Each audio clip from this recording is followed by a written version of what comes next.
Tout commence en 1992 par une cellule de prière créée par des frères membres de l'église d'Abobo Kennedy du pasteur Afran Léon, puis se transforme en une annexe. Un magasin acquis par un pasteur homme d'affaires fait office de lieu de culte. Rapidement, l'annexe accueille en 1993 son premier pasteur principal en la personne du pasteur Koné Sosten. L'homme de Dieu obtient de la mairie le site actuel et y bâtit une église de 375 mètres carrés, le tout en bois bété avec l'allure d'un amphithéâtre. 4 ans plus tard, et nous sommes en 1998, le pasteur Yakairo de Boaké est nommé à la tête de cette modeste église. Très vite, l'homme de Dieu réorganise l'église en mettant en place les premiers comités nécessaires au fonctionnement rationnel de l'assemblée. L'église s'est rapidement agrandie en nombre. Dès lors, le temple se trouve exigu. On opte rapidement pour les bâches qui hélas révèlent un côté contraignant et dispendieux. L'œuvre de Dieu n'est pas une œuvre magique, c'est Dieu qui fait son œuvre pour celui qui se dispose favorablement à lui. Je ne peux pas dire que je fais quelque chose de grandiose ou bien quelque chose de spécial, mais c'est le souci de Dieu. Comme l'est dit dans les Actes des Apôtres, Dieu ajoutait chaque jour à l'église ceux qui étaient sauvés. Je crois pour ma part ce que Dieu a fait. Donc je peux dire que c'est la grâce de Dieu, c'est l'œuvre du Saint-Esprit. Le pasteur Yakairo ne compte pas s'arrêter en si bon chemin. Poussé par le Saint-Esprit, il procède à la nomination des premiers anciens diacres de l'Église. Mais bien avant cela, et plus précisément l'an 2000, l'homme de Dieu a une vision, celle de bâtir une Église à la gloire de Jésus-Christ. Les pasteurs sont venus à l'Église et il y a un de nos doyens qui me posait la question, mais Yakairo, qu'est-ce que tu es en train de faire? Et puis c'est sorti de ma bouche, j'ai dit, c'est le palais de l'Éternel. Après, je me suis repris. Et il dit, je n'avais jamais réfléchi à cette phrase-là, mais c'est sorti de façon spontanée. Alors je me suis dit que c'était moi Dieu à parler. Donc la grande église, ce n'est pas parce qu'on veut se comparer aux autres, ce n'est pas parce qu'on veut faire comme les autres, mais on se met devant Dieu en priant et Dieu nous pousse. Pense à l'agrandissement de cette église. Et ce que nous avons fait aujourd'hui, ce que nous voyons.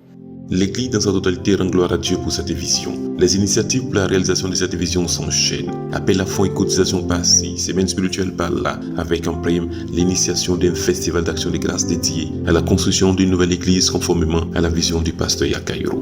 Les années passent. Les uns et les autres s'impatientent de voir se terminer la construction du nouveau temple. En effet, l'ancien Jules Koulibaly, sur inspiration du Saint-Esprit pour l'initiative, reconduit une nouvelle équipe dans le cadre de la construction du nouveau temple. L'homme à la bénédiction du pasteur Yakairo et de toute l'assemblée. Le conseil de l'église est à nouveau mis en branle. Le peuple de Dieu est sensibilisé car cette fois-ci, un objectif est fixé. Inauguration du temple le 1er août 2020.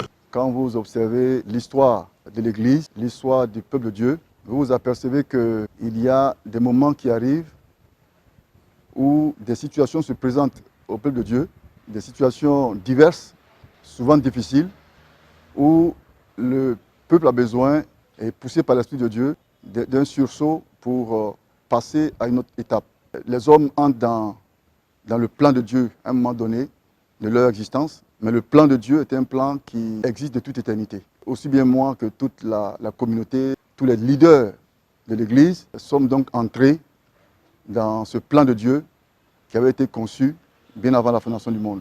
Dieu sait pourquoi il a attendu que ce soit après 20 ans, plus de 20 ans, que ce temple voit le jour. Dieu seul a ses raisons. Peut-être avait-il voulu mieux préparer ce peuple-là. Peut-être avait-il voulu nous permettre de mieux apprécier l'œuvre que nous voyons aujourd'hui, de mieux apprécier l'action du Saint-Esprit, donc de voir effectivement le miracle que Dieu accomplit. À situation particulière et disposition spéciale, le choix pour la construction du temple est confié à une société spécialisée en bâtiments et travaux publics. Nous avons fait l'option de choisir une entreprise spécialisée pour bâtir la maison du Seigneur, pour la simple raison que nous avons voulu, avec l'accord du pasteur, offrir au Seigneur le meilleur que nous puissions trouver.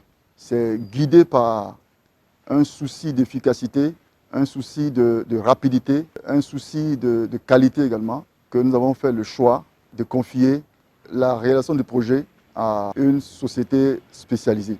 Compte à rebours enclenché, chaque semaine, l'on peut observer l'état d'avancement des travaux. Les va-et-vient des engins lourds et légers offrent un spectacle particulier qui ne laisse personne indifférent. Les techniciens de l'entreprise rassurent quant à la qualité de l'œuvre tout en donnant les détails sur ce temple qui sortira de terre. Une œuvre architecturale unique qui incitera à une adoration permanente du Dieu unique, Jésus-Christ de Nazareth. Je pourrais dire Dieu a fait ce qu'il avait prévu, ce qu'il avait promis.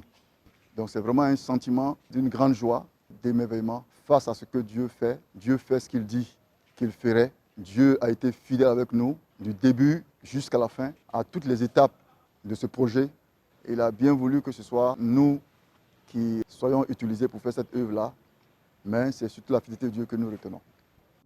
Nous l'avait promis, Dieu l'a réalisé.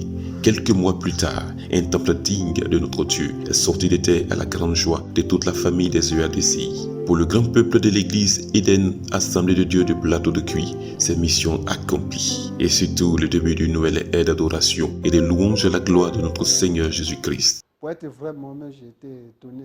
Je crois pour parler à la manière humaine, je dirais que j'ai été effrayé de voir cette construction. Je suis monté au premier étage, au deuxième étage, et puis il y a eu une sorte de luminosité. J'ai dit, ah, mais c'est grand, hein? Je ne peux pas dire un sentiment de fierté, mais c'est l'étonnement. Donc une joie d'étonnement, une joie de gloire, une joie de m'effacer davantage, afin que Dieu soit glorifié.